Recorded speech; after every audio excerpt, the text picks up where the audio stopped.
Okay, Edward, so I'm going to be a bit of a devil's advocate here.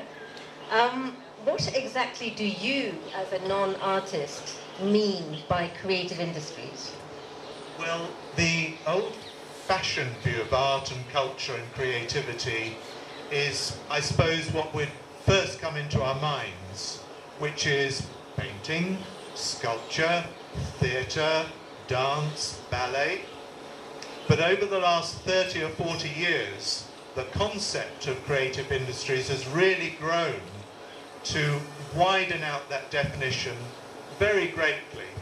So the definition of creative industries goes all the way from the things that I've just mentioned through design, all sorts of design, interior, industrial, through film, television, obviously, advertising, marketing, public relations, illustrating, and now, of course, as we are in 2018 just, we're increasingly talking about the creative work that goes on in the digital economy, whether it's creating content, whether it's creating images, or whether it's simply putting those together into games.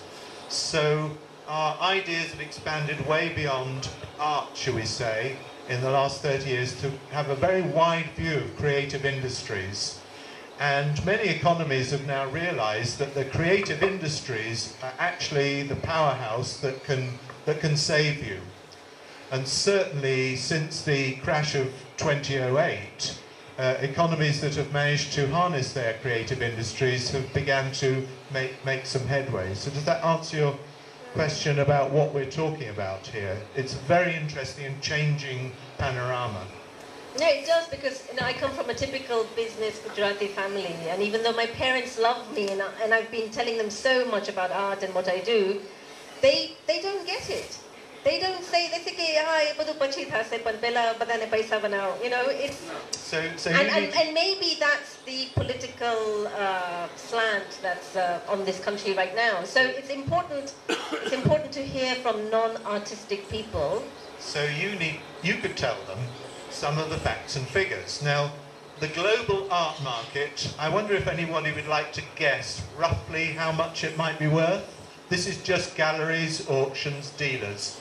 Any concept from anybody? It's in billions, you're absolutely right. It's actually valued most recently at 45 billion worldwide. Now, these are very big numbers. What do they mean?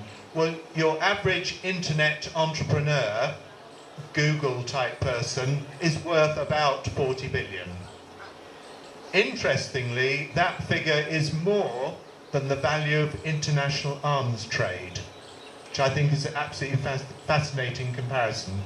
So the international art trade is worth more than international